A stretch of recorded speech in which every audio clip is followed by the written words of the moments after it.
Hello,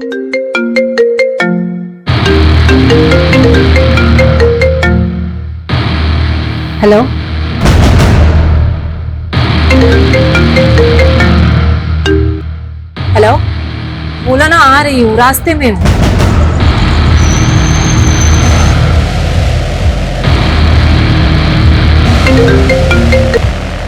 hello, हाँ मैं पहुंच गई हूँ, तुम कहाँ पर हो?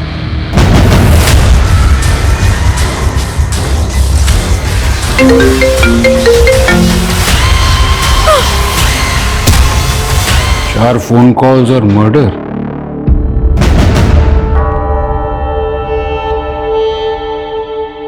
अरे भैया, ये जनक एंटरप्राइजेस कहाँ है? आपकी दुकान का लैंडमार्क है इसमें। ये बेहद चौंकाने वाली बात है। एक फोन कैसे किसी की जान ले सकता है?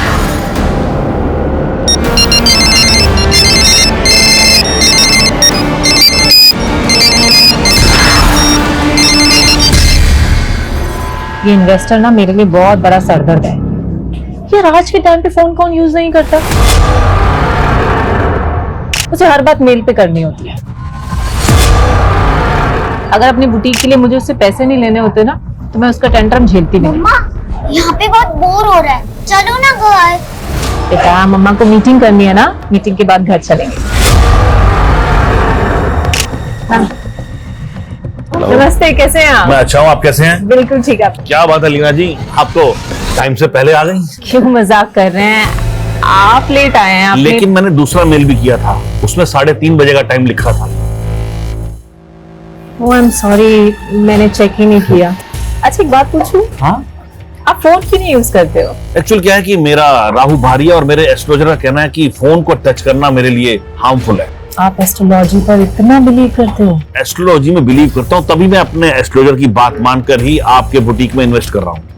और मेरे एस्ट्रोलॉजर का कहना है कि हमें बुटीक का नाम चेंज करना होगा। एक्चुअली आशी मेरी बेटी का नाम है तो उसी के नाम पे मैंने इस बुटीक का नाम सोचा था। अगर आपको मंजूर नहीं है तो कोई बात नहीं, आप मेरा पैसा मुझे वापस कर दीजिए बस।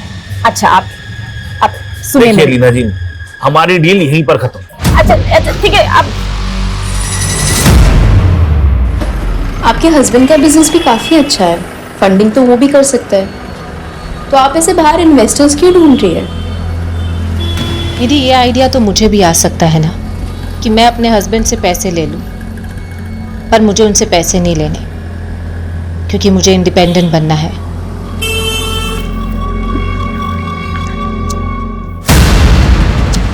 माय गॉड, ये ध्यान से ना, उसके पैर पे कांच लग जाए। ये सब किसने किया है? लीना, तुम्हारा ना अकेलापन देखकर कोई भी फायदा उठा लेता है। तुमको प्रोटेक्शन की जरूरत है। क्या मतलब?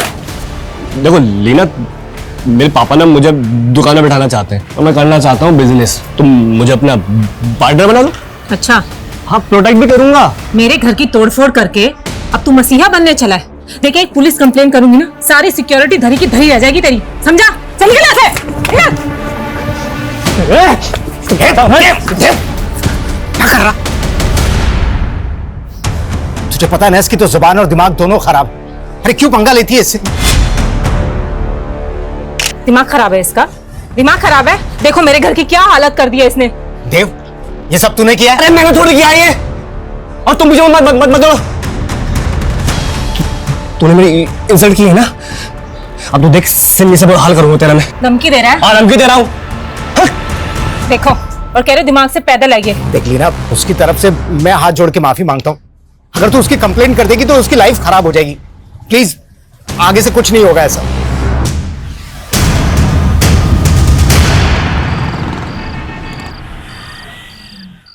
आशी बेटा, बहुत हो गया game now, it's time to sleep. चलो मम्मा प्लीज। सुबह स्कूल भी जाना है ना। लेट्स गो चलो। Good night. Good night.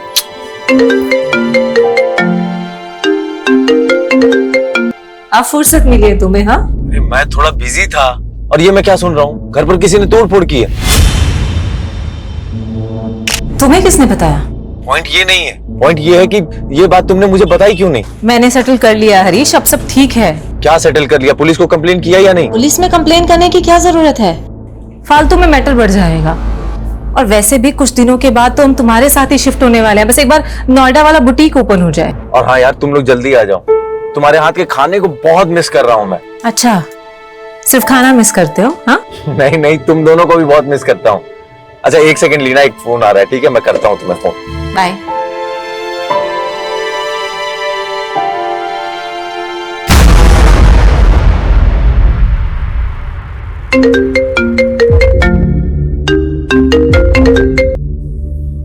Hello. Hi Simi. Sorry, wrong number. भाव मत खा सिमी, भाव बता अपना। दिमाग खराब है तेरा? बोला ना रॉन्ग नंबर। इडियट। क्या हुआ? I don't no.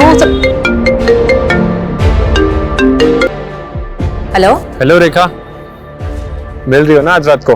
क्या? मेरी जान, होटल ब्लू स्टार में रूम बुक कर दिया मैंने। तूने फिर से कॉल किया? बोला ना जहां है वहीं आके मारूंगी, समझा? आइंदा फोन मत करियो मुझे। क्या हुआ मैम, कौन परेशान कर रहा है? आई डोंट नो, अननोन नंबर से कॉल्स आ रहे और कुछ भी बकवास कर रहे हैं। Again unknown number.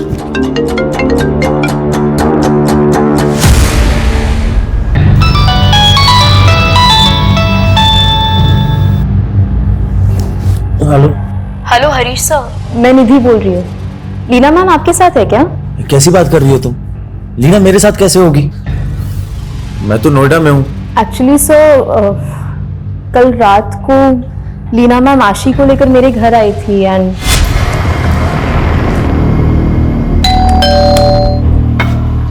Leena ma'am आप यहाँ? मुझे ना एक अर्जेंट मीटिंग के लिए जाना है, तो थोड़ी देर के लिए तुम आशी का ध्यान रख सकती हो?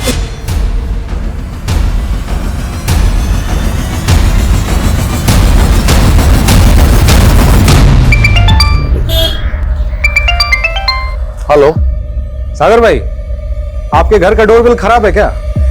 कोई दरवाजा ही नहीं खोल रहा है। आप मेरे घर के बाहर हैं क्या? अरे भाई, आपने ही तो बुलाया था घर देखने के लिए। आप वहीं रुकिए, मैं आता हूं।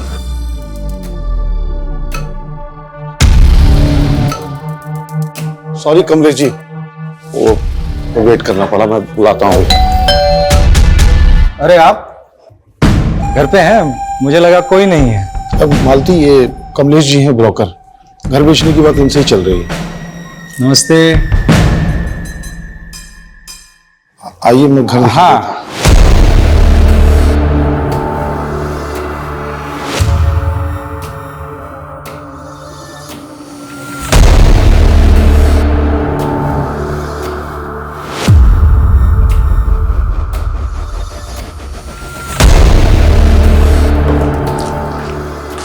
अरे मालती, चाय बना लो।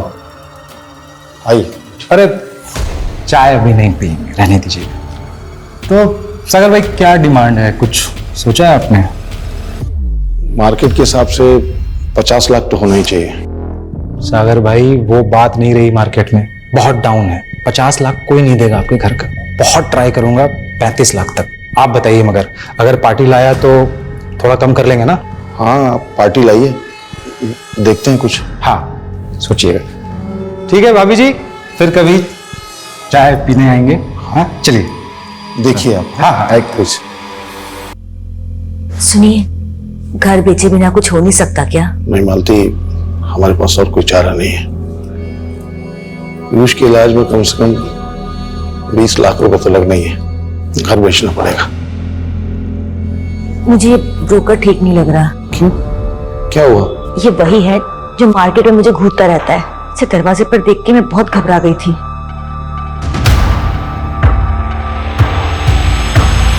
तो आप लोगों को कोई अंदाजा नहीं कि लीना कल रात से कहाँ है? नहीं सर, उन्होंने बस कहा था कि उनकी कोई अर्जेंट मीटिंग है। मुझे ना एक अर्जेंट मीटिंग के लिए जाना है, तो थोड़ी देर के लिए तुम आशी का ध्यान रख सकती हो? हरीश, तुम्हारी आखिरी बार लीना से कब बात हुई थी? कल शाम को। लीना मुझे थोड़ी टेंशन में लग रही थी सर। लीना, मैंने आशी के लिए स्कूल भी फाइनल कर लिया नोएडा में। अब तुम लोग फटाफट आ जाओ। अरे मैंने इतनी अच्छी खबर इतना एक्साइटेड होकर के सुनाया, मुझे लगा तुम भी एक्साइटेड होगी, लेकिन तुम तो सिर्फ क्या हुआ? सब ठीक है ना? हाँ सब ठीक है, बस मेरी तबीयत ठीक नहीं है। अच्छा तो कोई बात नहीं, तुम एक काम करो, मेडिसिन ले लो और आराम करो। हम लोग बाद में बात करते हैं, ओके? फिर मैंने वापस रात को लीना को कॉल किया, लीना ने कॉल नहीं उठाया, मुझे लगा शायद सो रही होगी। फिर अगली सुबह निधि का कॉल आया और इसने मुझे बताया कि लीना रात से गायब है। आप लोगों को किसी पे कोई शक? सर कुछ दिन पहले हमारे घर पे तोड़ फोड़ हुई थी, इसमें हमारे पड़ोसी के लड़के देव का हाथ था सर। तो फिर आप लोगों ने पुलिस कंप्लेन क्यों नहीं की? सर मैं यहाँ था नहीं, और देव के फादर ने आकर के लीना से माफी मांगी। लीना ने मैटर को इग्नोर कर दिया। सर उसके बाद ही उन्हें कोई अननोन नंबर से बार बार कॉल करके हरास भी कर रहा था। Hello, sorry wrong number. बोला ना जहाँ है वहीं आके मारूंगी। लीना मैम ने वो भी इग्नोर कर दिया। इनको हैरेस कौन कर सकता है? No idea sir.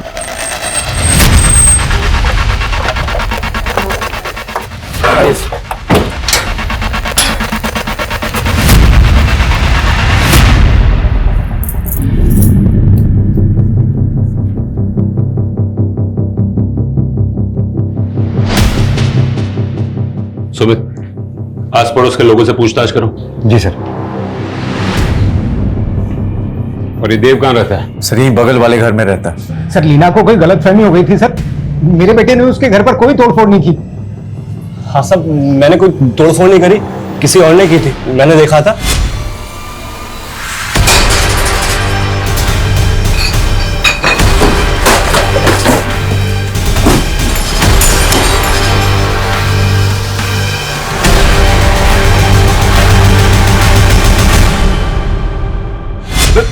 झूठ बोल रहा है, सरासर झूठ बोल रहा है सर।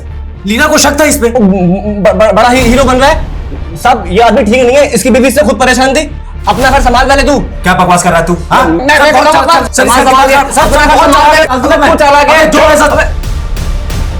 सर मैं सच कह रहा हूँ सर, मेरे बेटे ने कुछ नहीं किया सर। देखो तुम दोनों बिना हमें पूछे ये शहर छोड़कर मत जाओ, तुम दोनों पर नजर है हमारी।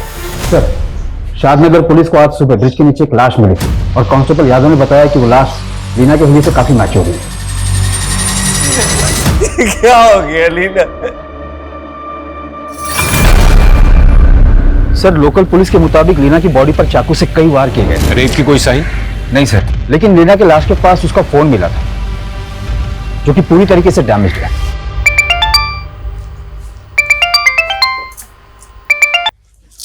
हेलो मालती जी नमस्कार, मैं ब्रोकर कमलेश आपके घर के बाहर ही खड़ा था। देखिए आप मेरे पति से बात कीजिए, यहाँ के मुझे कॉल करने की जरूरत नहीं है। आपका बायर मिल गया ना? क्या? अरे मेरा मतलब है कि आपके घर का बायर मिल गया है। जरा दरवाजा खोलिए ना, बायर को घर दिखा देते हैं, फिर को बाकी की बातें आपके पति से कर लेंगे। देखिए मेरे हस्बैंड घर पे नहीं है, आप उन्हें कॉल करके आना, और मुझे कॉल करने की कोई जरूरत नहीं है।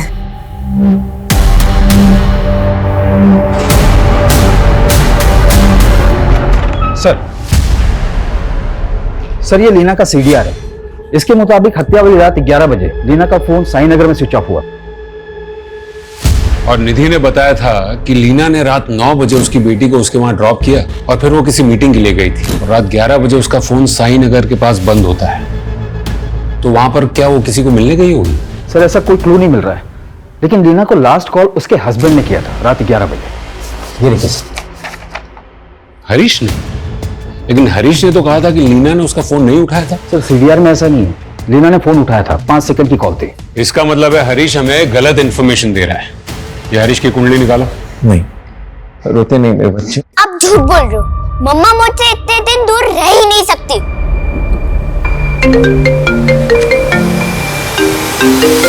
और निधि कह रही थी कि लीना को कोई अलग अलग नंबर से कॉल करके परेशान कर रहा है। उन नंबर्स का कुछ पता चला?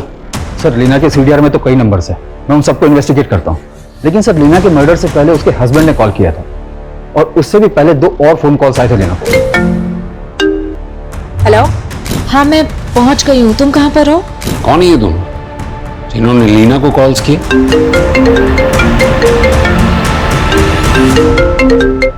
हेलो, अरे जब मैं एक बार फोन काट रहा हूँ तो फिर बार बार। तुम्हें मालूम है ना मुझसे वेट नहीं होता।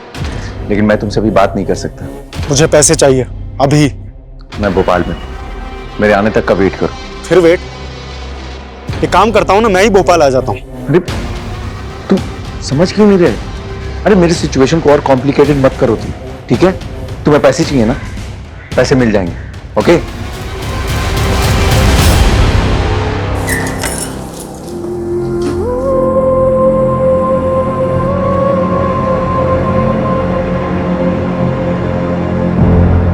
मेरा ट्रीटमेंट कब खत्म होगा पापा?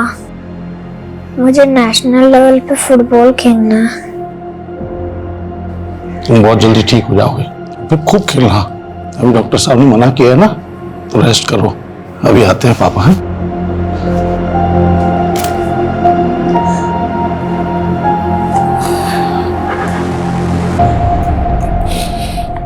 डॉक्टर ने क्या कहा? वही कहा जो हमेशा कहते हैं, अब इंजेक्शन से काम नहीं चलेगा, जितनी जल्दी हो सके सर्जरी करवाओ।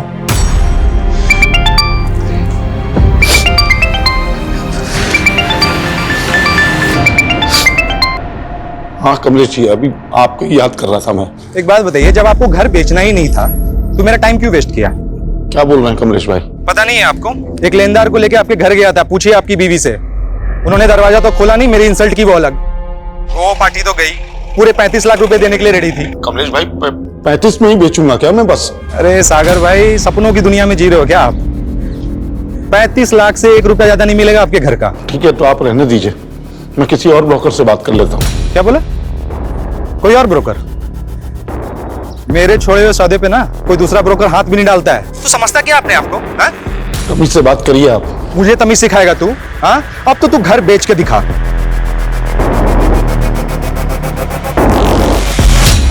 हरीश, लीना के फोन पर आखिरी कॉल तुम्हारे नंबर से हुई थी, फिर हमसे झूठ क्यों कहा कि बात नहीं हुई थी? झूठ?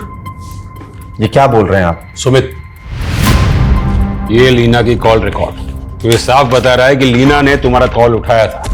5 सेकंड में क्या बात होती है सर? हो सकता है गलती से लग गया हो और उसने पिक कर लिया।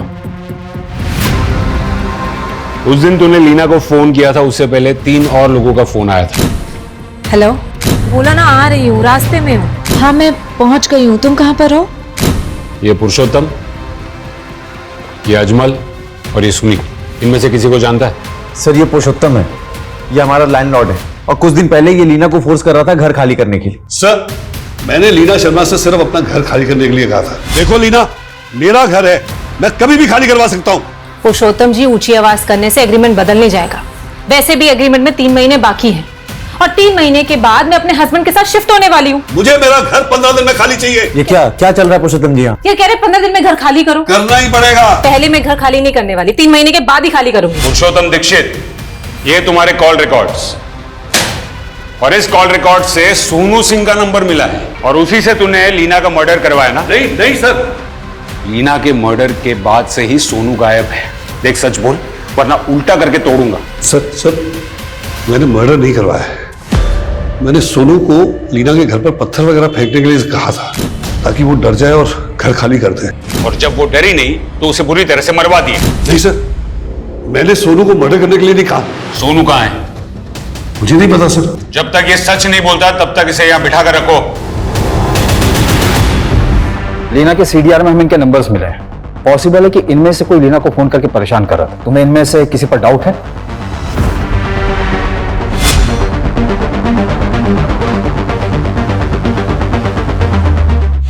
सर इसे मैंने लीना मैम के घर के बाहर बहुत बार देखा है। कौन है ये? और लीना इसको कैसे जानती थी? I don't think Leena ma'am इसे जानती थी। आई मीन दिखने से रोड छाप लग रहा है। शायद लीना मैम को बस नहीं जानता तो उसके घर के आसपास मंडराता क्यों था? उसको इतने सारे कॉल्स क्यों करता था? जिस शाम को लीना का मर्डर हुआ उस शाम को भी तूने उसको फोन किया था। ये तेरे कॉल रिकॉर्ड्स। 876 सर, ये लीना का नंबर नहीं है, ये तो रेखा का नंबर है। रेखा? हाँ सर, मेरे दोस्त ने मुझे ये रेखा का नंबर दिया था और उसका एड्रेस भी, और बोला था वो। क्या नया झूठ सोच रहा है? नहीं सर, वो उसने बोला था मुझे कि वो चालू आइटम है। कौन दोस्त?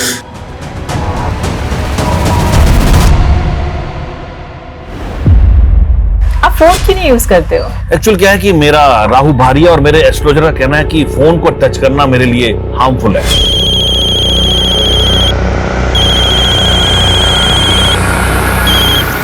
हेलो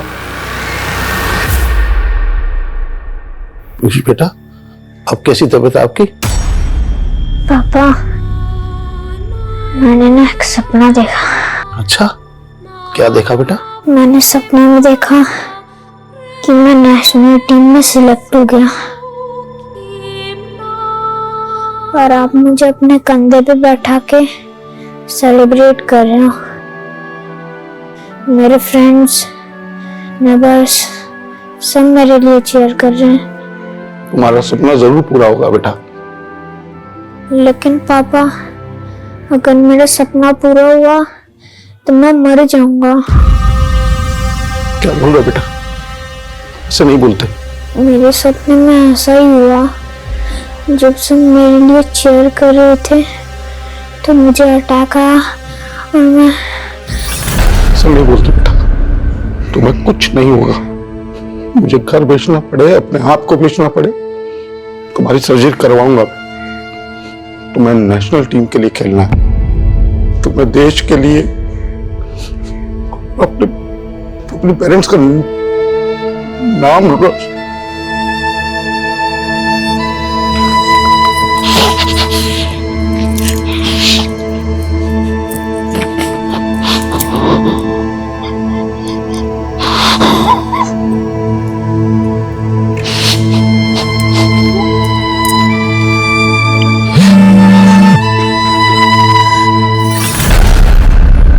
सर, ये सोनू नाम का गुंडा जिसका नंबर हमें पुरुषोत्तम के सीडीआर में मिला था, इसे आगरा पुलिस ने अरेस्ट कर लिया। पर इसका कहना है कि लीना के मर्डर से पहले ही ये आगरा में ही था। ये पुरुषोत्तम हो या सोनू, हम किसी का भरोसा नहीं कर सकते। और वो देव और उसका बाप, उनके बारे में कुछ पता चला? नहीं सर, लेकिन सर अजमल ने अपने जिस दोस्त का नाम बताया था वो ये है, सुनील। इसके बारे में पता करवा रहा हूँ। और लीना के पास जो फोन मिला था उसका डेटा रिकवर हुआ? हो रहा है सर। आशी, आशी देखो, तंग मत करो मम्मा को। आशी, मैं पिटाई करूंगी आपकी। आशी, आशी। मम्मा, आपको चोट लगी? पकड़ लिया।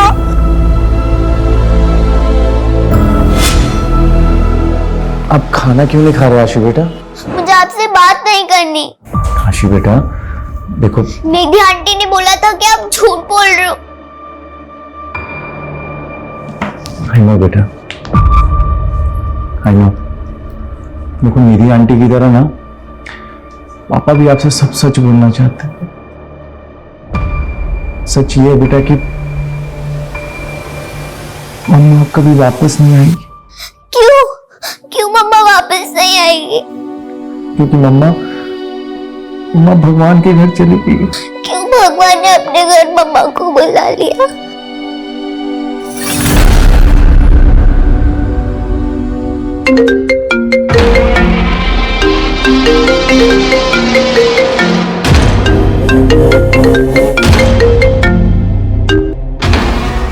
ये हरीश ने तो फोन उठाना ही बंद कर दिया है।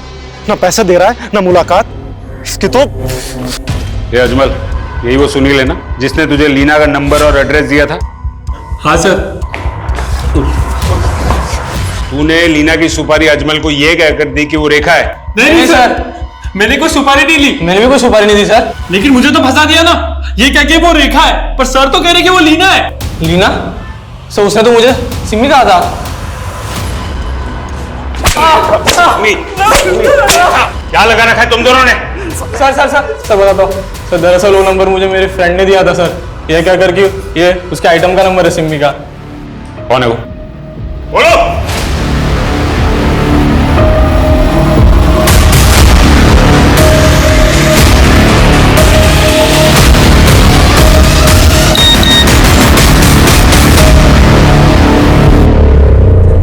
हाँ भैया, भैया वो 4 लाख आ गए मेरे अकाउंट में। हाँ, अब क्या करना है भैया? देव सिंह, तो ये दोनों तेरे पंडर हैं। तूने इन दोनों से लीना का मर्डर करवाया या फिर तुम तीनों ने मिलकर लीना का मर्डर किया? सर मैंने किसी का मर्डर नहीं किया। मैं तो बस लीना को मदद चखाना चाहता था। सर लीना ने मेरी इंसल्ट की थी तो मैंने उसको परेशान करने के लिए इन दोनों को उसका नंबर देकर इनका टी काट दिया। क्या टी? क्या टी काट दिया?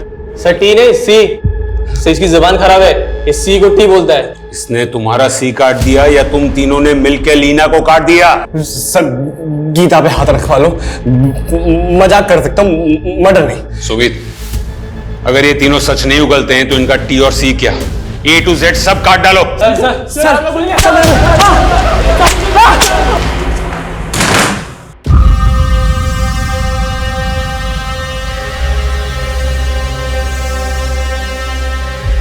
ये क्या देख रहे हैं? मेरी पॉलिसी है 1 करोड़ की। मतलब?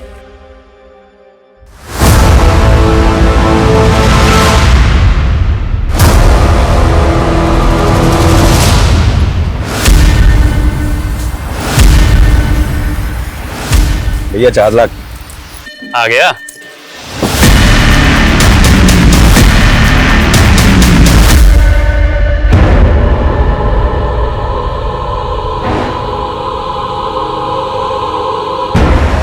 मैंने सपने में देखा कि मैं नेशनल टीम में सिलेक्ट हो गया और आप मुझे अपने कंधे पे बैठा के सेलिब्रेट कर रहे हो।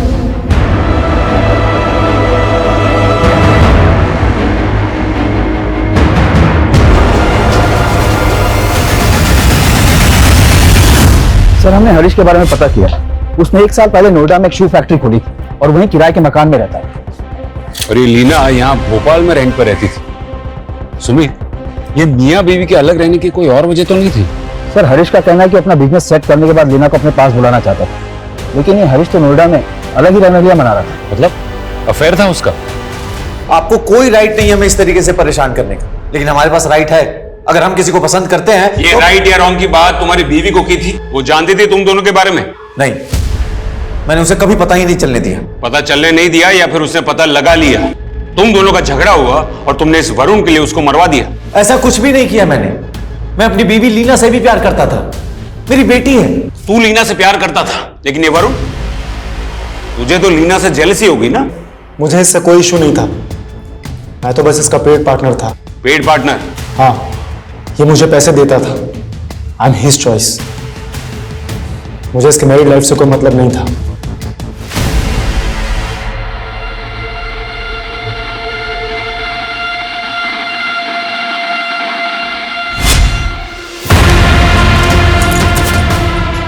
नहीं सागर, मैं ये नहीं कर सकती। मालती, मैं मर जाऊंगा तो 1 करोड़ मिलेंगे पॉलिसी के। मैं नहीं हो सकती। मैं ये नहीं कर सकती।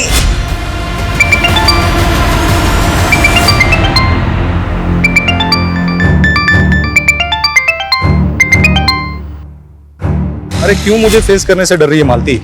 देख, एक मैं ही हूँ जो तेरे बेटे के इलाज के लिए ना पैसों का बंदोबस्त कर सकता हूँ। औने पौने दाम में हमारा घर बिकवा के हमारी मजबूरी का फायदा उठाना चाहते हो तुम? अरे घर बेचने की क्या जरूरत है? कितने चाहिए? 20 लाख रुपए चाहिए ना? मैं बंदोबस्त करता हूँ ना। देख, अगर मैं तेरा ब्रोकर बन जाऊं ना तो तुरंत इंतजाम हो सकता है। अरे एक से बढ़कर एक क्लाइंट है मेरे पास, तो तेरे साथ सोने के लिए ना लाखों लाख रुपए दे सकते हैं। कमीने, तेरी इतनी हिम्मत! ड्रामा मत कर, ठीक है? देख, मजबूरी तेरी है ना, मेरा ऑफर खुला है। चाहिए तो मुझे फोन करना, इंतजार करूंगा।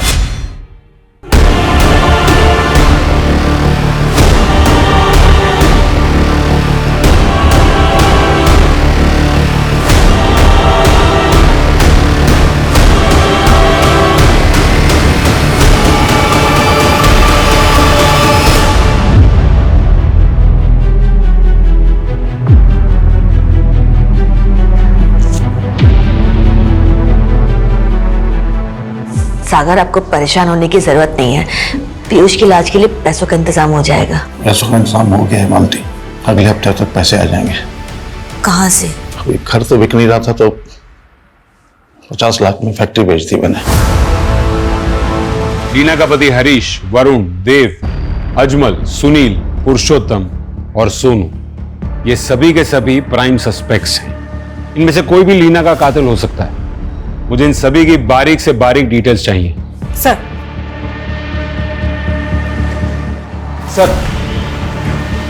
सर, लीना के फोन का डेटा रिट्रीव हो गया है। फोन में लीना की न्यूड फोटोज मिली सर। व्हाट? सर, इन फोटोज को देखकर तो ऐसा लग रहा है कि लीना ने विलिंगली ये फोटो खिंचवाई होगी।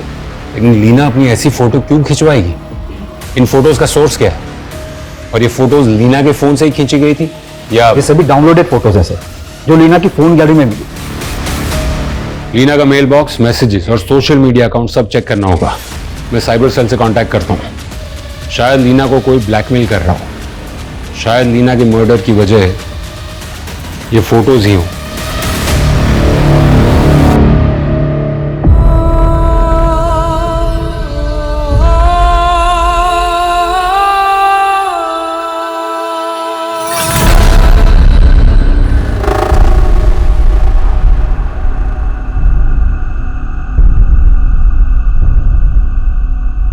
अरे भैया, ये जनक एंटरप्राइजेस कहाँ है? आपकी दुकान का लैंडमार्क है इसमें। हाँ यही है। इंटरव्यू के लिए आए हो? हाँ। जाओ देखो उधर बेंच पड़ी है, बैठो, हम आते हैं। सर, लीना के न्यूड फोटोज मॉर्फ किए गए हैं। यानी फेस लीना का और बॉडी किसी और की? जी सर, साइबर हरेसमेंट का केस लग रहा है।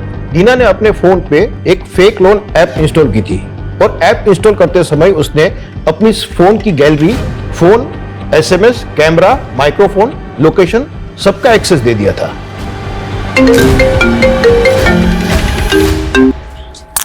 बोला ना, अगर दोबारा कॉल किया तो। हेलो मैम, एलएनसी फाइनेंस से रोहन बात कर रहा हूँ। हाँ बोलो। लीना शर्मा बात कर रही हैं? यस। बिजनेस लोन के लिए आपने इंक्वायरी की थी, तो आपको बताना चाहूंगा कि आप 30 लाख बिजनेस लोन के लिए एलिजिबल हैं और वुमेन एंटरप्रेन्योर होने के नाते आपको प्रोसेसिंग फीस 0 के साथ साथ आपको 5% रेट ऑफ इंटरेस्ट में रिड्यूसिंग मिल जाएगा। ओके। तो मैम स्पीडी प्रोसेस के लिए आपको डिजिटली अप्लाई करना पड़ेगा, जिसके लिए आप हमारी बैंकिंग ऐप डाउनलोड कर सकती हैं। उसको डाउनलोड करने के लिए मैंने आपको एसएमएस के जरिए लिंक भेजा है, आप प्लीज इसे ओपन कर लीजिए। 1 सेकेंड, मैं ना चेक करती हूँ। यस, आया है। लिंक ओपन करके मैम ऐप डाउनलोड कर लीजिए और जितनी भी परमिशंस ऐप मांगता है आप उसे ग्रांट कर दीजिए।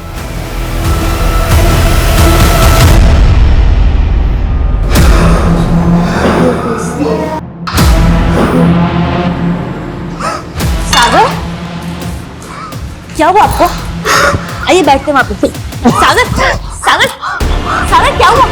सागर,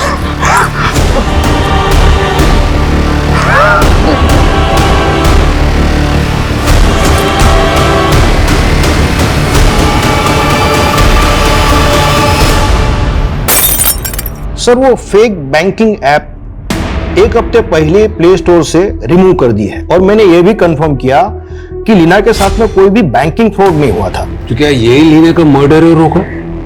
उस रात तो लीना साई नगर में किसी को मिलने गई थी। सर, हत्या वाले दिन लीना के फोन पर 2 टेलीकॉलर्स के कॉल आए थे। पहले ऐसा लगा नहीं था कि इस केस में फेक बैंकिंग ऐप का भी रोल होगा। सर, मैंने वो चेक किया था, वो जेन्युइन टेलीकॉल्स मेलवेयर रूट से मल्टीपल सर्वर जंप्स करके की गई थी। क्या इस कॉलर को ट्रेस किया जा सकता है? ऑलमोस्ट इम्पॉसिबल सर, लेकिन हाँ, इस फेक ऐप की वजह से कई लोगों के साथ में फ्रॉड हुआ है। रिसेंटली सागर अवस्थी नाम का एक आदमी भी इस फ्रॉड का शिकार हुआ है।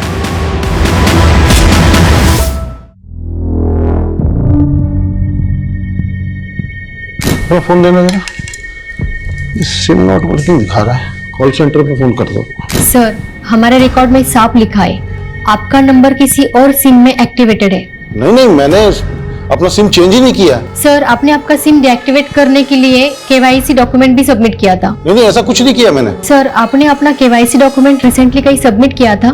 नहीं, मैंने एक लोन की एप्लीकेशन डाउनलोड की थी।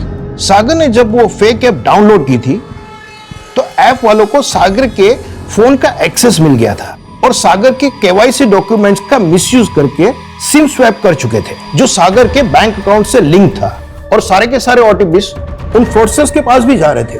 तो क्या इन लोगों ने सागर का अकाउंट भी साफ कर दिया? सागर ने अपनी फैक्ट्री सेल की थी, 50 लाख से ज्यादा का फंड उसके अकाउंट में मौजूद था और इन फ्रॉडस्टर्स ने 15 मिनट के अंदर वो सारा का सारा पैसा अपने बैंक अकाउंट में ट्रांसफर कर दिया और कई सारे ई वॉलेट्स के अकाउंट्स में भी ट्रांसफर किए। जब सागर को इस बात का पता चला तो उसको दिल का दौरा पड़ गया और उसकी मौत हो गई। सागर क्या हुआ? सागर, सागर क्या हुआ तुम्हें?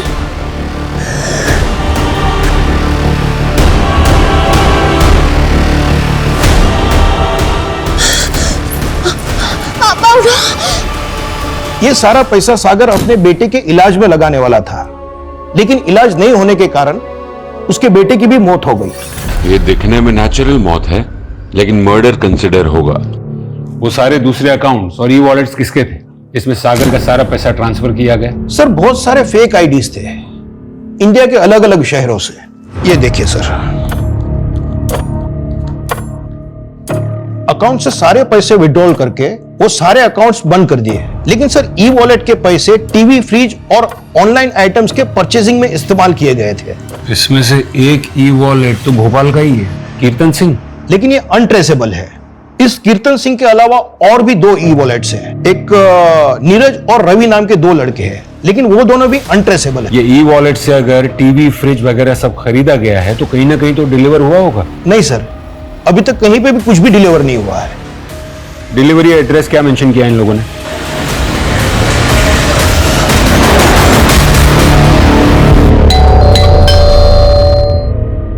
सर तुम ऊपर चेक करो, तुम अंदर देखो।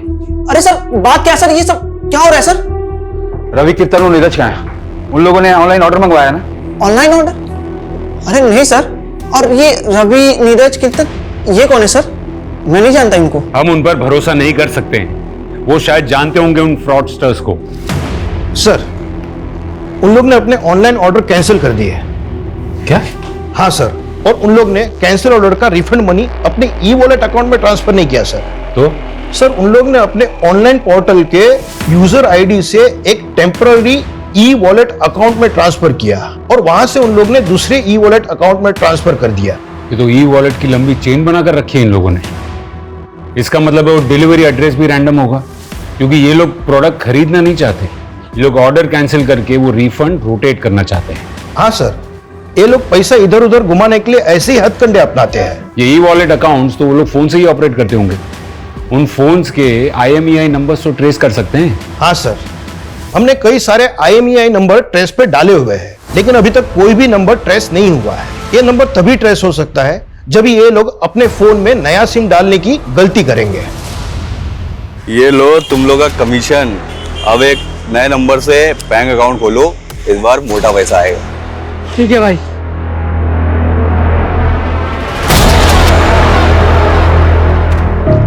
सर, रवि और नीरज की IMEI नंबर ट्रेस हो गई है। उनके फोन में नया सिम कार्ड डाला गया है और लोकेशन यहाँ भोपाल की ही शो हो रही है। सुमित, लीव। जी सर। डन। ये भाग।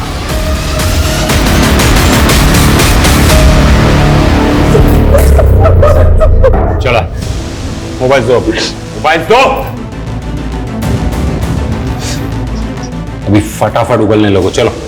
हमको काम कीर्तन ने दिया था, जितना भी पैसा आता था वो 5% हमको देता था उसमें से। कीर्तन कहाँ है? मालूम नहीं साहब। सर, इनके फोन में एक बैंकिंग ऐप है। इस बार इन लोग ने डिजिटल बैंक अकाउंट खोला है। हाँ, वो आज पैसे आने वाले थे ना।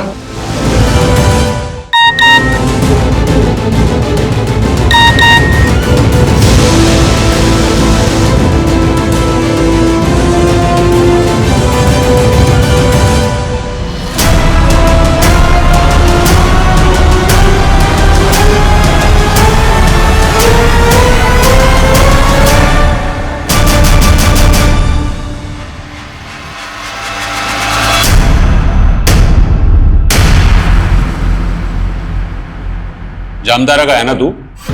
ठगी यूनिवर्सिटी का? हाँ, पर नोएडा में जॉब करने के लिए आया। जॉब नहीं लगी तो अपना काम शुरू कर दिया। ये टारगेट्स को कैसे ढूंढता है तू? बहुत आसान है, आजकल सब कुछ डेटा ही तो है। किसी भी बैंक के टेम्परेरी एम्प्लॉय को पकड़ो, पैसा फेंको तो पता चल जाता है किस कस्टमर के अकाउंट में कितना ट्रांजैक्शन फ्लो है। जैसे सागर, तुझे पता चल गया था कि उसके अकाउंट में 50 लाख रुपए ट्रांसफर हुए थे? हाँ बिल्कुल, मैंने सागर का नंबर निकलवा लिया था, फिर उसे मैंने मैलवेयर से SMS भेजे, उसने लिंक ओपन कर दिया, मैंने उसका सिम डीएक्टिवेट कर दिया, बस मेरा काम हो गया। उसकी बैंक का सारा एक्सेस मेरे पास आ गया। और लीना? वो तो लोन इंक्वायरी कर रही थी, उसका नंबर भी डेटा से ही मिला। मैंने उसे अपना फेक बैंकिंग ऐप भेजा, उसने ऐप डाउनलोड कर लिया, सारे एक्सेस भी ग्रांट कर दिया, पर KYC भरते भरते रुक गई। स्मार्ट थी, शायद उसे शक हो गया था, लेकिन तब तक मेरा काम हो चुका था। मैंने उसकी फोन की गैलरी का एक्सेस ले लिया था, मैंने उसकी गैलरी से फोटोज निकाले, उन्हें मॉब किया और उसे ब्लैकमेल करना शुरू कर दिया। तो देखिए अपनी फोटो कैसी है। कौन बोल रहा है? मैं तेरे फोन से सारी कॉन्टेक्ट लिस्ट निकाल चुका हूँ, सभी को तेरे न्यूड फोटो भेज सकता हूँ। क्या चाहिए तुमको? मुझे 20 लाख रुपए चाहिए। लेकिन उसने 1 रुपया नहीं भेजा। फिर एक दिन अचानक बोली, मेरे बैंक में उतना फंड तो नहीं है जितना तुम्हें चाहिए, लेकिन हाँ मेरे पास ना कैश है, तुम जहां आकर बोलोगे मैं वहां तुम्हें कैश दे दूंगी। पहले तो लगा फंसाने के लिए बुला रही है, लेकिन उसने मुझे देखा तो था नहीं, तो मैंने भी सोचा चांस लेते हैं। कैश लाइयो। लाइयो। ये गौतम और उसके जैसे न जाने कितने फ्रॉडस्टर्स हैं जो आए दिन रवि, कीर्तन और नीरज जैसे लोगों को लालच देकर ऐसे फ्रॉड्स का हिस्सेदार बनाते हैं। और पिछले 1 साल में 100 करोड़ से भी ज्यादा का ऑनलाइन फ्रॉड हुआ है। सर 70% मामलों में तो ये तक पता नहीं चल पाता कि फ्रॉड करने वाले क्रिमिनल कौन है, और रेस फ्रॉड का 90% पैसा तो रिकॉर्ड भी नहीं हो पाता। साइबर फ्रॉड ये एक ऐसा क्राइम है जहां क्रिमिनल आपसे सैकड़ों किलोमीटर दूर बैठकर भी आपको मात दे सकता है। इससे बचने का एक ही तरीका है, किसी को भी अपनी बैंकिंग डिटेल्स या अपनी डेबिट और क्रेडिट कार्ड डिटेल्स किसी से भी शेयर नहीं करनी चाहिए। ये फ्रॉडस्टर्स इतने चालाक हैं कि ये आपको पहले तो कॉल करके लुभावने ऑफर्स देते हैं, फिर ऐसी लिंक्स भेजते हैं जिस पर आपका किया गया एक क्लिक आपको तबाह कर सकता है। जब भी आप कोई ऐप डाउनलोड करें तो उस वक्त आपका सतर्क रहना बहुत जरूरी है। जब आप उस ऐप में आपके कॉन्टैक्ट्स, फोन कैमरा और लोकेशन की परमिशन ग्रांट करते हैं तो उन फ्रॉडस्टर्स को आपके फोन का एक्सेस मिल जाता है और फिर वो आपके फोन से आपकी बैंक की कॉन्फिडेंशियल डिटेल्स और आपकी फोन गैलरी से डेटा चुरा कर उसका मिसयूज भी कर सकते हैं। सतर्क रहकर ही हम सब ऐसे फ्रॉड्स का शिकार होने से बच सकते हैं।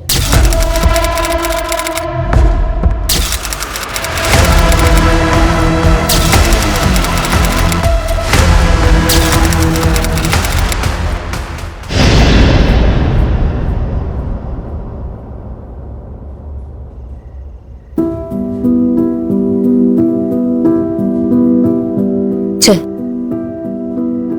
शादी कर लेते हैं। मैं हमेशा हमेशा के लिए तुम्हारी बन के रहना चाहती हूँ।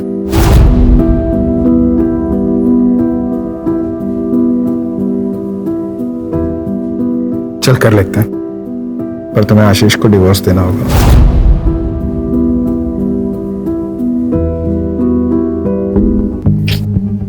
वो डिवोर्स के लिए कभी नहीं मानेगा। इसीलिए तो समझा रहा हूँ, जो चल रहा है उसे चलने दो। देखो मेरे पास अच्छी गाड़ी होती, अच्छा घर होता, अच्छी जॉब होती तो तुम्हें आशीष के साथ रहने ही नहीं देता। मैं खुद ही बोल देता, लात मार के भगाओ इससे। मैं समझती हूँ जितेन, पर ऐसे छुप छुप के मिलने में तो खतरा है ना। अगर किसी दिन आशीष को पता चल गया तो तब की तब देखेंगे।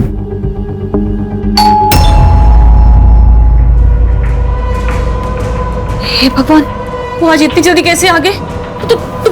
तुम चुप हो जल्दी से।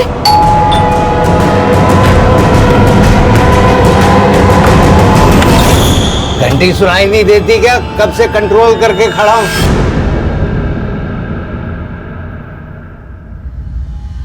यहाँ टंकी फुल है मेरी, अभी खोलती नहीं तो यहीं टंकी खाली कर देता।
क्या हुआ?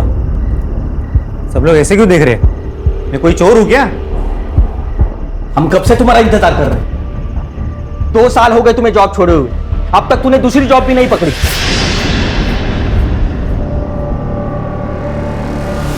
तुम्हें पता भी है 5 लोगों के परिवार के लिए कितना खर्चा आता है?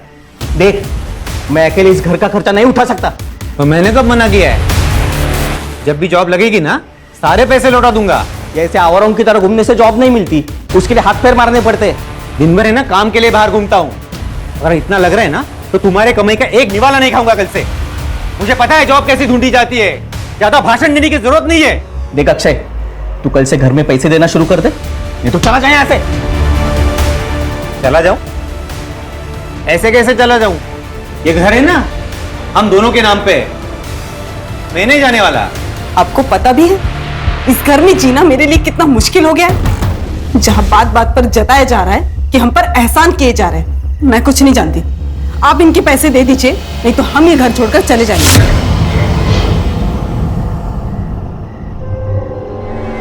कोई कहीं नहीं जा रहा है। मेरे बेटे मेरे साथ एक ही छत के नीचे रहेंगे। हाँ तो पूछिए नहीं इससे, जॉब नहीं करता तो दिन भर कहाँ घूमता रहता है? दिन भर जहां भी रहता हूं ना आपके लिए अच्छा ही है ना, मेरे हिस्से का 2 वक्त का खाने का पैसा बच जाता है। कैसी बात कर रहे देवर जी? अनुराग ने कब आपको घर में खाना खाने के लिए मना किया?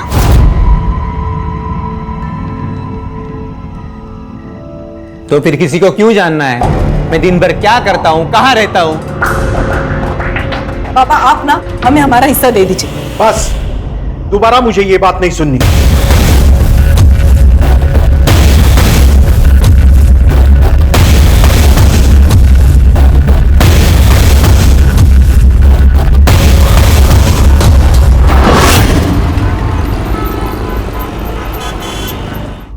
सुनिए, वो मुझे कुछ पैसे चाहिए थे, वो घर का थोड़ा सामान लेकर आना है।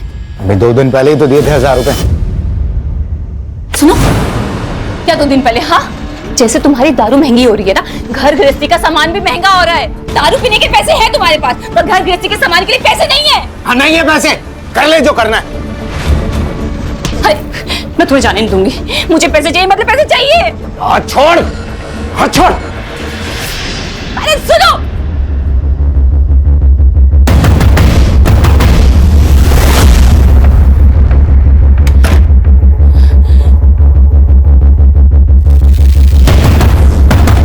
हाँ वो अभी घर से बाहर निकला है।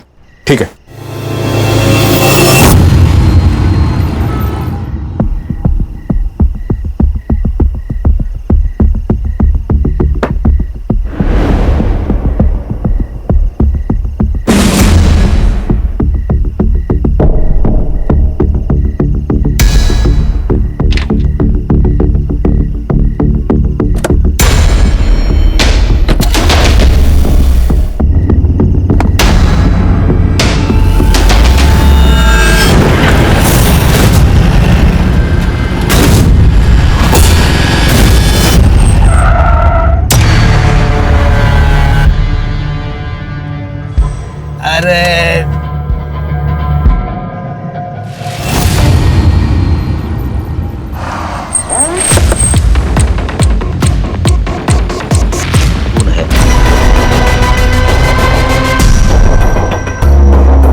सर गाड़ी में कुछ नहीं मिला। आरटीओ ऐप से कंफर्म किया है कि ये गाड़ी आशीष खुराना के नाम पे है। आशीष खुराना? सर आशीष खुराना की वाइफ सिमरन ने आज सुबह ही उनकी मिसिंग कंप्लेंट दर्ज करवाई थी। बॉडी के साथ में ये खून मैच करके देखो, सिमरन को बुला के आइडेंटिफिकेशन करवाओ, ये गाड़ी फॉरेंसिक में भेजो और आशीष का सीडीआर और कल रात की लोकेशन निकलवाओ। Yes sir.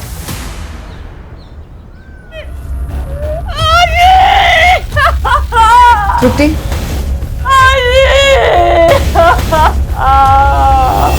कल शाम को काम से लौटा तो 3rd फ्लोर से चिकने चिल्लाने की आवाज आ रही थी। मैं समझ गया पुराना फैमिली फिर से झगड़ा कर रही थी। जाके देखा तो आशीष गुस्से से भाग गया। सर इन दोनों का तो लगा ही रहता है। आशीष शराब पी के आता है और फिर दोनों मियां बीवी में झगड़ा होता है। लेकिन कमाल की बात तो ये है सर कि कभी दूसरे आदमी के साथ झगड़ा हुआ ही नहीं। कौन दूसरा आदमी? सर एक आदमी है, जब आशीष घर पे नहीं होता है ना तब वो घर पर आता है। मैं उसे जानती नहीं हूँ, लेकिन हाँ मैं उसे देखूंगी तो जरूर पहचान जाऊंगी।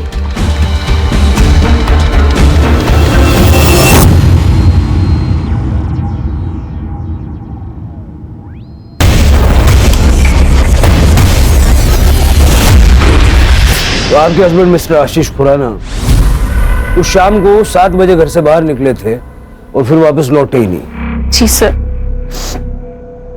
हर दिन वो आधी रात को घर वापस आते थे। सर उस दिन मैंने फोन किया उन्हें, तो उन्होंने कहा कि वो आधे घंटे में आ रहे हैं। सर उसके बाद मेरी आंख लग गई थी, तो रात के करीब 3 बजे मेरी आंख खुली। वो घर वापस नहीं आए थे।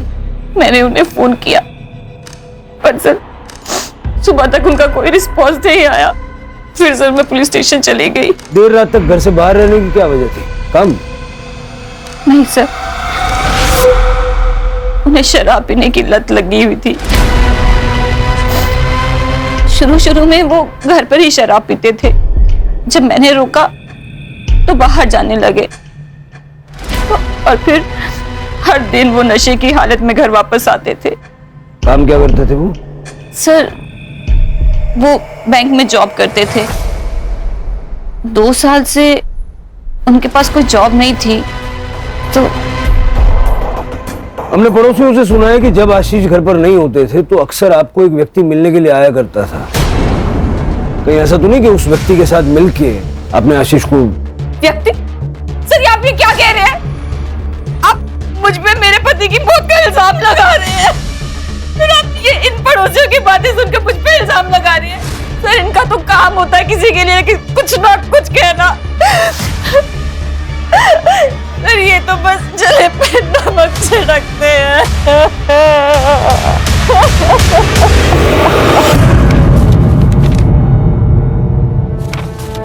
क्या इस आदमी को जानते हो? हाँ मैडम, यह आदमी तो कल रात को यहाँ पर बैठ के दारू पी रहा था। करीब 11:15 बजे ना वो यहाँ से निकल गया। अब अकेला था या इनके साथ कोई और भी था? नहीं, अकेला था वो। मुझे सीसीटीवी फुटेज चेक करना है। ठीक है, कर सकते हो।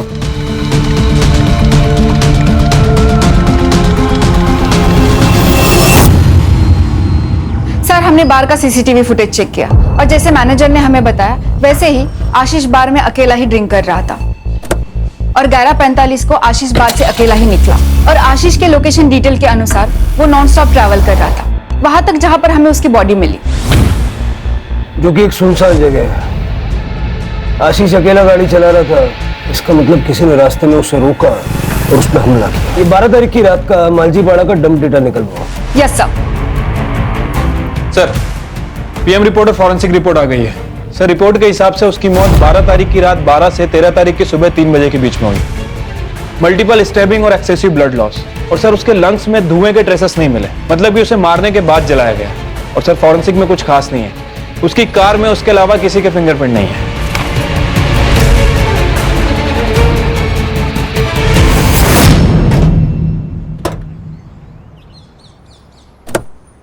तू पहले मेरी बात सुन, मुझे कल शाम तक हर हाल में फैसला चाहिए।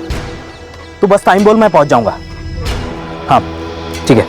नागेश कोणाशी बोलतोय? कहीं फिर से वही? आई तू कशाला घाबरते एवढं?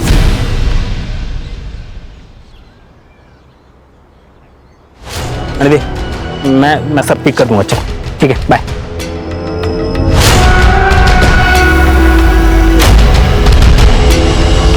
सर आशीष के कॉल रिकॉर्ड के हिसाब से उसे लास्ट कॉल किसी अक्षय संपत का आया था और बार से निकलने के 15 मिनट पहले तक वो उसी से बात कर रहा था। बार के सीसीटीवी फुटेज में भी दिखा है सर। अक्षय संपत? हाँ सर, और इसके कॉल रिकॉर्ड में किसी जीतेन शाह का भी नंबर मिला और ये तीनों लगातार टच में थे। इनफैक्ट दिन में 2 से 3 बार बात भी किया करते थे। डम डेटा का क्या हुआ? सर आज शाम तक मिल जाएगा। सर मैं जीतेन और आशीष बरसों पुराने दोस्त थे। मुझे तो अभी भी यकीन नहीं हो रहा कि आशीष अब हमारे बीच नहीं है। 12 तारीख की रात को आप दोनों के बीच काफी बातें हुई थी फोन पे, क्या बात हुई थी? सर जनरली ऐसे ही फोन किया था, इधर उधर की बातें की और रख दिया। उस वक्त तुम कहाँ थे? मैं घर पे ही था।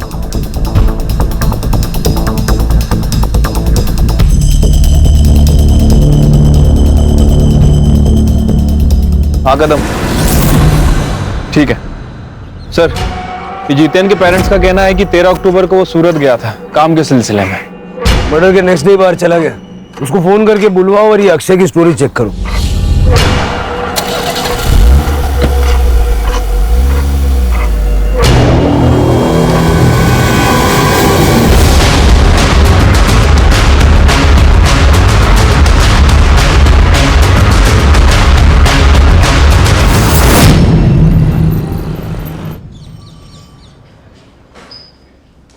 झूठ क्यों बोला? जिस वक्त आशीष बाहर से बाहर निकला उसी वक्त तू भी अपने घर से बाहर निकला, और फिर रात को 1:30 बजे तक तुम्हारा फोन स्विच ऑफ था। वो क्या है सर, मैं रात को अक्सर बाहर जाया करता हूँ। वो क्या है ना, मुझे पान खाए बगैर नींद नहीं आती। और रही बात मोबाइल की, तो मेरी मोबाइल की बैटरी डाउन हो गई थी सर, इसलिए स्विच ऑफ हो गया था। लेकिन मैं जैसे ही घर लौटा मैंने चार्जिंग पे लगाया और सो गया। कितने घंटे तक बाहर था? यही कोई लगभग 1 आध घंटा। पान वाले के वहां बहुत भीड़ थी क्या 1 घंटा लग गया? नहीं सर, वो क्या है, मैं पान खाने के बाद ड्राइव पे जाता हूँ, वो ट्रैफिक कम रहती है ना रात को। कौन से पान वाले के वहां गया था? चौरसिया पान वाला सर। अक्षय साहब, वो तो हमेशा आते रहते साहब। उस रात को भी करीब 12 बजे आए थे। तुम्हें इतना यकीन कैसा है? उस रात उन्होंने मुझे 2000 रुपए का नोट दिया था। मेरे पास भी छुट्टा नहीं था, उन्होंने मेरे पे भरोसा कर लिया। वो बोले मैं रोज आते रहता हूँ, बाद में पैसे लेके जाऊंगा। ठीक है, थैंक यू। हाँ, अक्षय तो दिन रात घर से बाहर ही रहता है। घर में तो बस खाना खाने आता है। पता नहीं कौन से बिजनेस की प्लानिंग कर रहे हैं। हमारी तो छोड़िए, उसकी खुद की पत्नी भी परेशान रहती है। मतलब दिन भर वो काम की वजह से घर पे नहीं होता है। सालों से उसे पान खाने की आदत है, तो रात को 1-2 घंटे के लिए वो बाहर चला जाता है। सर, पूरे घर का माहौल खराब करके रखा इसने। इसकी इन आदतों की वजह से हमने पूछना भी बंद कर दिया है। आप तो अक्षय की पत्नी है, आपको तो पता होगा ना कहाँ कितना वक्त गुजारते हैं आपके पति। सर, मैं ज्यादा कुछ पूछती नहीं हूँ उन्हें। जब तक वो आता है मैं सो जाती हूँ, इसलिए हम दरवाजे को लॉक भी नहीं करते, ताकि उन्हें जब भी आना हो रात को वो आ जाते हैं। अगर अक्षय ने आशीष को नहीं मारा है तो फिर कौन हो सकता है? ये जीतन का है? सर कल आ रहा है। सर, डीएनए रिपोर्ट आ गई है, वो बॉडी आशीष की है। और मैंने उसका बैकग्राउंड भी चेक किया, उसे शराब पीने की लत थी, इसके अलावा सब कुछ नॉर्मल है। कदम, ये जीतन के घर के बाहर नजर रखने के लिए कांबड़े को भेजो। जैसे वो घर पे पहुंचेगा उसको सीधा पुलिस स्टेशन लेके आओ। Okay sir. आशीष की वाइफ सिमरन, उसका क्या हुआ? सर, उसकी सीडीआर चेक की, एक नंबर मिला है जिससे वो लगातार बात करती है। इंक्वायरी की तो पता चला कि उसकी बहन रश्मिका भल्ला का है। नॉर्मल बात है सर, लेकिन हर दिन घंटों घंटों बातें करना और एक ही दिन में 2-3 बार बात करना, ये थोड़ा अजीब नहीं लगता है? रश्मिका और सिमरन दोनों के सीडीआर और लोकेशंस निकलवाओ। सर, और इसके पास और एक जली हुई बॉडी मिली है।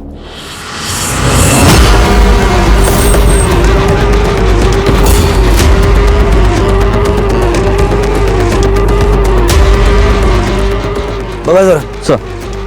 सर, बॉडी को पेट्रोल से जलाया गया है और बॉडी की कंडीशन देख के लगता है कि लगभग 12 घंटे पहले मौत हुई है। सर,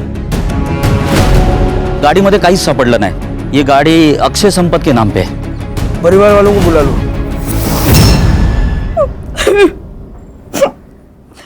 बहुत कोसते थे सर ये लोग हमें, उनकी नौकरी क्या चली गई, हमारी हालत तो भिखारी जैसे हो गई थी, इसीलिए अक्षय ने इनसे हिस्से की बात की थी। सर, मैं अपने फैमिली को टूटने नहीं देना चाहता था, इसलिए मैंने उसे हिस्सा देने से मना कर दिया था। सर, ऐसा कौन सा बाप है जो अपने बेटे की बुरी आदतों की वजह से उसे ना डांटे? 2 साल हो गए सर, और जॉब ना मिले? कैसे हो सकता है सर? मेरा बेटा कामचोर हो गया था, इसलिए मैं उसे सही रास्ता दिखाना चाहता था।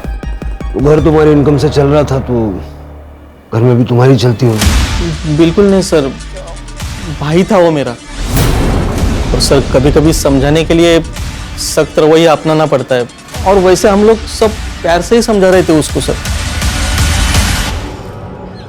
पहले आशीष और अब अक्षय, 2 दोस्तों की मौत हुई है। ये इत्तेफाक है या सोची समझी साजिश? दोनों मर्डर्स के बीच में कोई कनेक्शन नजर आ रहा है? नहीं सर। सिवाय इसके कि दोनों दोस्त थे और दोनों को मारने का तरीका सेम है। कुछ तो है जो हमें सतह पे नजर नहीं आ रहा, कुछ ऐसा जो इन दोनों के या तीनों के पास से जुड़ा हुआ है। सर, जितेन आ गया। क्या? अक्षय नहीं रहा? उसका मर्डर हुआ है उसी तरह जैसे आशीष का हुआ।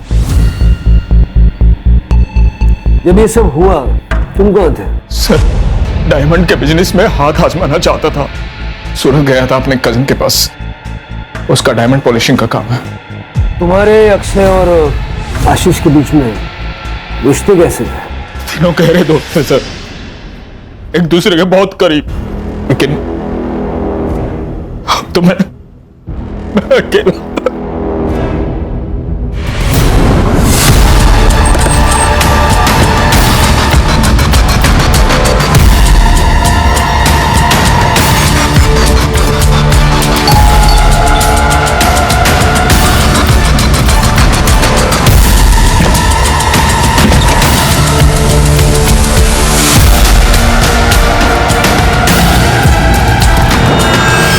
कदम कैसा?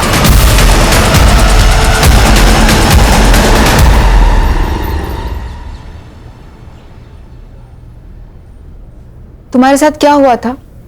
किसने तुम्हारे साथ ऐसा किया? अक्षय अक्षय संपत ने किया। अक्षय संपत? मैम मैं फंस चुकी हूँ, प्लीज मदद कीजिए। क्या यही है वो आदमी?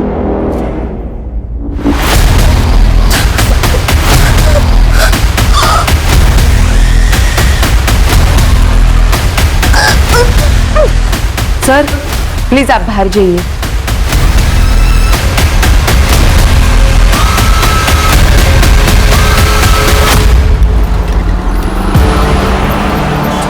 पंद्रह अक्टूबर की सुबह हमें अक्षय की बॉडी मिली और पोस्टमार्टम के हिसाब से अक्षय की मौत को 12 घंटे बीत चुके थे। यानी 14 अक्टूबर की रात को ही अक्षय की मौत हो गई थी, तो वो 15 की सुबह प्रियंका का रेप कैसे कर सकता है? सर लेकिन अक्षय की फोटो देख के भी प्रियंका ने कंफर्म किया है। लेकिन कदम ऐसा भी तो हो सकता है कि शायद प्रियंका किसी के कहने पर अक्षय को फ्रेम कर रही है। प्रियंका का बैकग्राउंड चेक करो। Yes sir. सर प्रियंका के घर की तलाशी ली, ना ही कोई बड़ा अमाउंट मिला है ना ही कोई बड़ी ज्वेलरी। घर का बेसिक सामान है सर, और थोड़ा बहुत पैसा है। हाँ सर, प्रियंका ने यह फ्लैट रेंट पे लिया था, लेकिन डील के वक्त तो 2 आदमी आए थे। कौन 2 आदमी थे? सर मैंने प्रियंका के बैंक डिटेल्स चेक किए। अक्षय संपत के साथ साथ एक और आदमी प्रियंका को मंथली अलाउंसेस दे रहा था। कौन? सर ये सच है कि प्रियंका से रिलेशन बनाने के लिए मैं उसे पैसे देता था, पर इसमें गलत क्या है? ये मेरे और उसके बीच की सेटिंग थी। सही गलत के बारे में तो मैंने पूछा ही नहीं, मैंने सिर्फ इतना पूछा कि ये सच है या नहीं। आशीष का क्या? आशीष का इस मैटर से कोई लेना देना नहीं था। प्रियंका वाले मामले में मैं और अक्षय इन्वॉल्व थे। प्रियंका ने कहा कि 15 अक्टूबर की सुबह अक्षय ने उसका रेप किया। कैसे हो सकता है? क्योंकि अक्षय तो 14 अक्टूबर की रात को मर चुका था। उसके पूरे शरीर पे चाकू से वार किए गए और बाद में पेट्रोल डाल के उसे जला दिया गया, और वो बॉडी अक्षय की ही थी क्योंकि उसका डीएनए उसके फादर के साथ मैच हो गया। तो इस बारे में अगर तुम कुछ भी जानते हो, ये सही वक्त है, बता दो। सर ये हो कैसे सकता है? मेरी तो समझ में कुछ नहीं आ रहा। मैं समझाता हूं। तुमने और प्रियंका ने मिलकर अक्षय और आशीष को मारने का प्लान बनाया। तुम्हारा मोटिव क्या था? पैसा या कुछ और? सर ये आप क्या कह रहे हैं? आप इल्जाम लगा रहे हैं मुझ पे। मेरा इन दोनों मर्डर से कोई वास्ता नहीं है सर।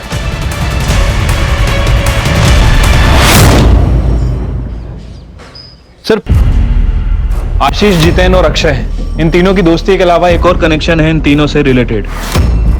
सर 3 साल पहले इन तीनों को एक बड़े स्कैम के चक्कर में पकड़ा था, लेकिन सबूत ना होने की वजह से इन्हें छोड़ दिया गया। मैंने उस केस के इन्वेस्टिगेशन ऑफिसर नचिकेत परब को बुलाया है। सर मैंने आशीष और अक्षय के मर्डर के बारे में पढ़ा। 3 साल पहले आशीष, अक्षय और जितेन इन तीनों ने मिलकर मुंबई के बैंक में फ्रॉड किया था, जिसकी इन्वेस्टिगेशन मैं कर रहा था। क्या किया था? सर दरअसल आशीष, अक्षय और जितेन तीनों लोन डिपार्टमेंट में काम करते थे। 3 साल पहले गवर्नमेंट ने गरीब लोगों के लिए एक स्कीम लाई थी, जिससे वो गरीब लोगों को 50,000 रुपए का लोन दे रही थी। 500 लोगों ने लोन के लिए अप्लाई किया था और उन सबके लोन इन तीनों ने पास किए थे। बैंक ने 2.5 करोड़ का लोन दिया था। लेकिन उन लोगों ने ये पैसा एक नकली एग्रो कंपनी में ट्रांसफर किया था, जो कंपनी इन्होंने बनाई थी। कई सारे वेंचर्स कैपिटल्स को इनकी नकली कंपनी का आइडिया पसंद आया और उन्होंने उस कंपनी में 10 से 12 करोड़ रुपए डाले। तब तक इन लोगों ने एक बड़ा सा ऑफिस लेके उन सबको झांसे में रखा और जैसे ही इनका काम बन गया उन्होंने ऑफिस बंद किया और फरार हो गए। जब वेंचर कैपिटल्स को एहसास हुआ कि वो कंपनी नकली थी तो उन्होंने एफआईआर दर्ज की। सर हमने तो सारे प्रोटोकॉल्स फॉलो किए थे। ये सर हमने तो पूरे वेरिफिकेशन के बाद ही लोन सैंक्शन किया था उन लोगों को। सर लोन लेने के बाद वो लोग अपने पैसे में क्या करते हैं हमारा लुकआउट नहीं। उन लोगों ने तुम्हारे कहने पे अपना सारा पैसा तुम्हारी नकली कंपनी में लगा दिया। सर किस कंपनी की बात कर रहे हैं आप? सर आप क्या बोल रहे हो ना, कुछ समझ में नहीं आ रहा है। सर हमारे हाथ में कोई सबूत नहीं था, इसलिए केस को बंद करना पड़ा। 12.5 करोड़ गायब थे, 10 करोड़ वेंचर कैपिटल्स के और 2.5 करोड़ बैंक के, जो बैंक ने लोन में दिए थे। और केस के चलते इन तीनों को सस्पेंड कर दिया गया।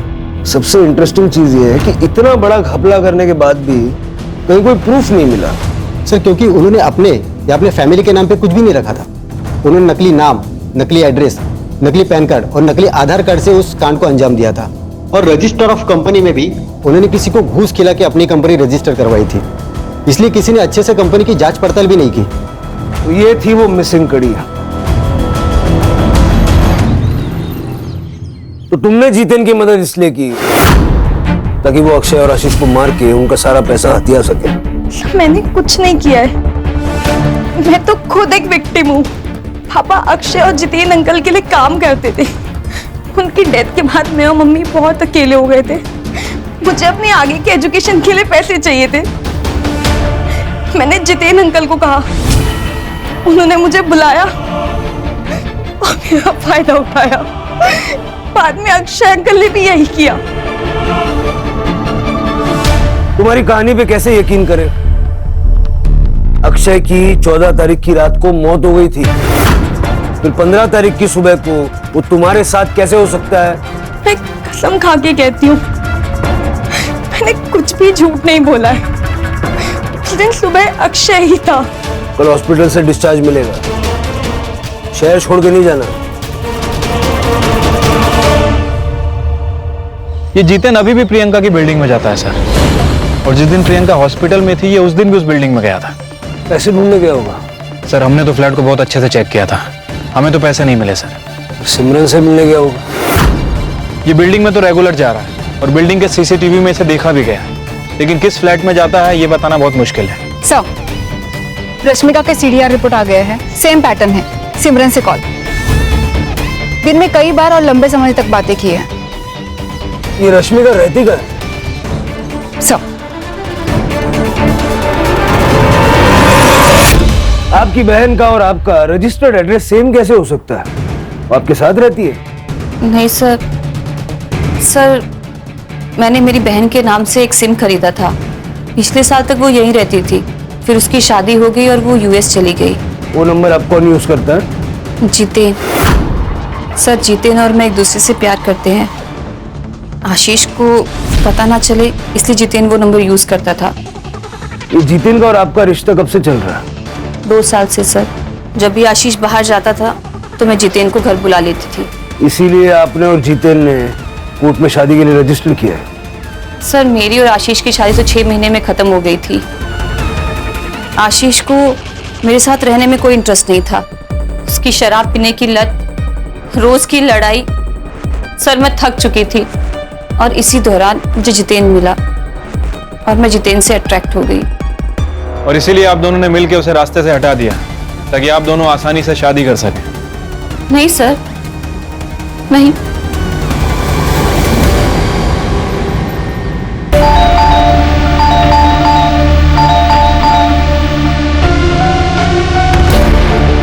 सचिन अच्छा हुआ तुम आ गई। देखो ना बहुत स्मेल आ रही है, वो गेट भी नहीं खोल रहा है। मैं पुलिस को फोन करता हूँ। Hello hello police station.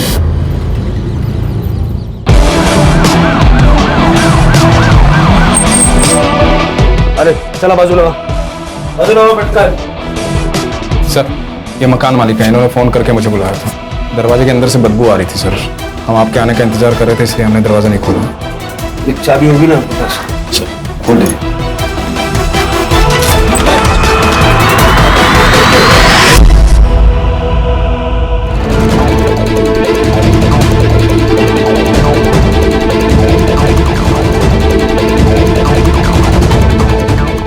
मुझे सुसाइड नोट मिला है।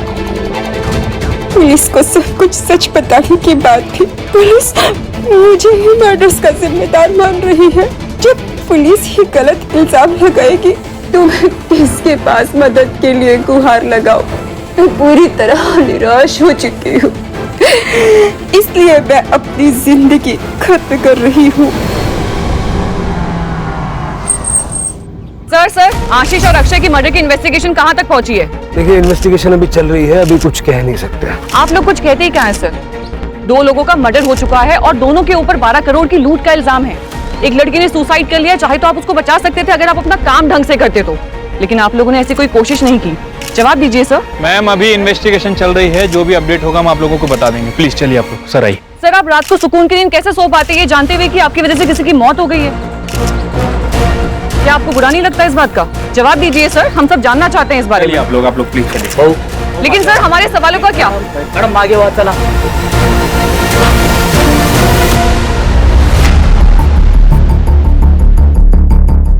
हो सकता है कि जीतेन और सिमरन ये दोनों इन्वेस्टिगेशन को भटकाने के लिए प्रियंका को मार के ये सुसाइड का नाटक रच रहे हैं। और अगर प्रियंका ने वाकई में सुसाइड किया है तो पोस्टमार्टम रिपोर्ट में क्लियर हो जाएगा। प्रियंका ने कहा कि अक्षय संपत ने उसका रेप किया, जबकि अक्षय तो एक दिन पहले ही मर चुका था। प्रियंका सच बोल रही थी। सर कसम से हमारे दिमाग में कभी ये ख्याल नहीं आया, और जिस रात आशीष का मर्डर हुआ उस रात 3 बजे तक मैं सिमरन के साथ था। कहानी बहुत अच्छी है, बहुत बढ़िया, लेकिन इस कहानी में ट्विस्ट है। 2 को-कॉन्स्पिरेटर्स की गवाही तो चलेगी नहीं। आशीष को मारा पैसों के लिए और प्रियंका को मारा हमारा ध्यान भटकाने के लिए। सर ये आप बार बार क्यों कह रहे हैं? जो मैंने किया ही नहीं उसको क्यों बुलवाना चाह रहे हैं आप मुझसे? सर ये गोविंद संपत परिवार की हिस्ट्री चेक की है, पता चला है कि गोविंद की गीता नाम की भाभी है। ये गोविंद गीता को कुछ पैसे भी ट्रांसफर किया करता था, और गीता का एक बेटा भी है, नागेश नाम है उसका। और गीता ने पनवेल पुलिस स्टेशन में उसकी मिसिंग कंप्लेंट भी कराई है। 14 तारीख से गायब है, 14 अक्टूबर से।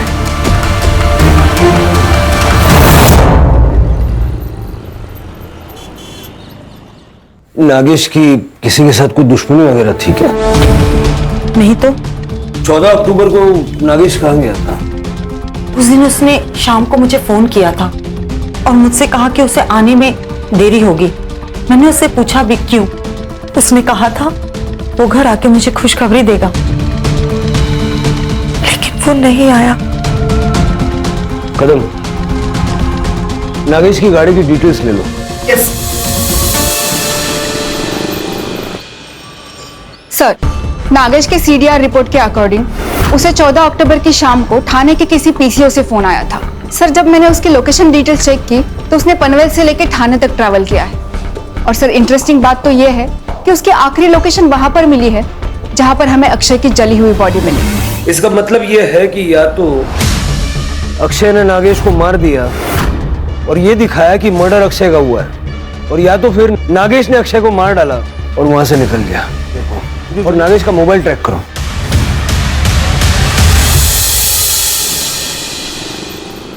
सर ये नागेश का फोन थोड़ी देर पहले पुणे में ऑन हुआ था, लेकिन स्विच ऑफ हो गया। सिम कार्ड डीलर को ट्रेस। सर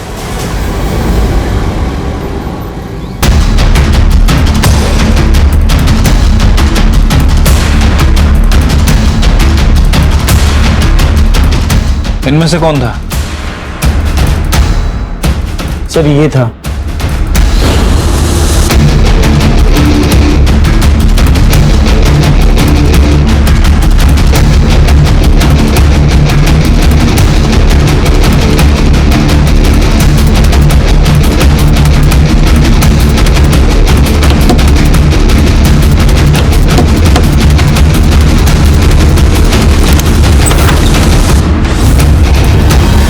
मैं संपत परिवार के पड़ोस में ही रहती थी। गोविंद शादीशुदा थे, फिर भी हमें एक दूसरे से प्यार हो गया और उसने मुझसे मंदिर में शादी कर ली। और जब मैं प्रेग्नेंट हुई तो उसने मुझे पनवेल वाले घर में शिफ्ट कर दिया ताकि हमारे रिश्ते के बारे में किसी को पता ना चले। लेकिन हाँ, गोविंद की पहली बीवी के बच्चों से उसकी कुछ लड़ाई चल रही थी। प्रॉपर्टी और पैसे के हिस्से को लेकर गोविंद नागेश को हिस्सा देना चाहता था, लेकिन अक्षय और अनुराग को मंजूर नहीं था, इसलिए कई बार उन लोगों में झगड़ा हुआ। तू पहले मेरी बात सुन, मुझे कल शाम तक हर हाल में फैसला चाहिए। तू बस टाइम बोल, मैं पहुंच जाऊंगा। और किसी से उसकी कोई लड़ाई नहीं थी।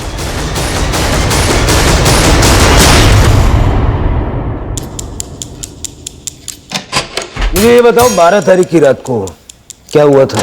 सर मैंने आशीष को फोन किया। आशीष, कल फिर से कोई नया बहाना बनाया तो तुम यही बोलोगे कि पैसे कहीं और छुपाए, वहां लेने जाना है। अरे तू टेंशन मत ले यार, एक काम कर, तू आज ही आ जा, मैं आज ही तेरे को दे दूंगा। तो तूने सोचा कि सारा पैसा तू ले लेगा? सर मेरे मन में लालच आ गया था। सबसे पहले मैं चौरसिया पान वाले के पास गया और इस बात का ध्यान रखा कि उसे याद रहे कि मैं उसकी दुकान पर आया था। मैंने उसको 2000 का नोट दिया और बोला कि छुट्टा बाद में ले लूंगा। उसके बाद मैं उस रास्ते पर निकल गया जहाँ से आशीष गुजरने वाला था। पीछे आशीष की गाड़ी आई, मैं उसका पीछा करने लगा।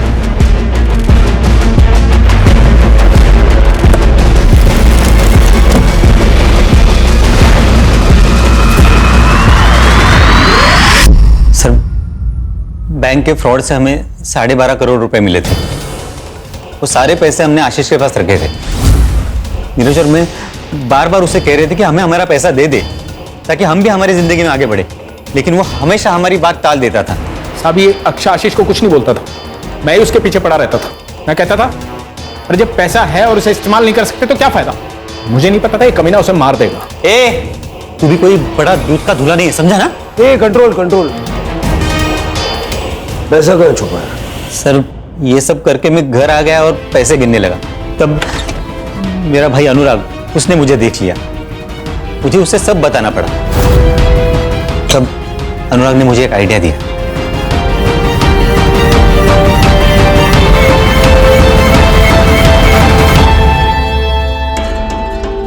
देखिए आशीष के मर्डर केस में ना चांसेस है कि पुलिस तुझ पे शक करे, क्योंकि उसे लास्ट कॉल तूने किया है। और ये भी हो सकता है कि वो जो पान वाला है वो तुझे याद नहीं रखे तो फिर अभी क्या करना चाहिए? देख भाई, तुझे मरना होगा। क्या? अरे मतलब तेरे नाम पे किसी और को मरना होगा। लेकिन ऐसा है कौन? तो तुम दोनों ने मिलके नागेश को मारने का प्लान बनाया ताकि नागेश का और गोविंद का डीएनए आसानी से आपस में मैच हो जाए और ये प्रूव हो जाए कि मरने वाला तू है। सर नागेश ने पहले से ही प्रॉपर्टी के हिस्से को लेकर हमारे नाक में दम कर रखा था, तो हमने सोचा कि एक ही तीर में दो शिकार हो जाएंगे।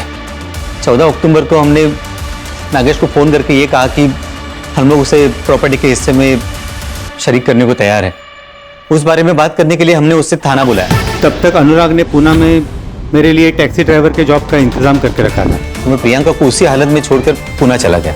वहां जाकर मैंने नागेश की गाड़ी बेच दी और नकली आधार कार्ड बनवाए। चार्जशीट बनाओ और वो अनुराग को ढूंढ के ले आओ। चलो।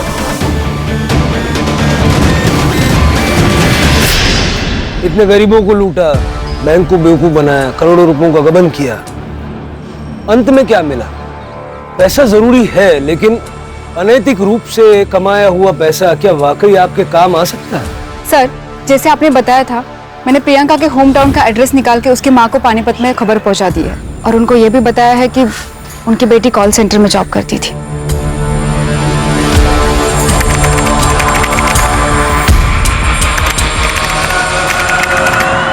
क्राइम पेट्रोल्स के और भी दिलचस्प कहानी देखने के लिए हमारे चैनल को सब्सक्राइब करें और बेल आइकॉन दबाना न भूलें।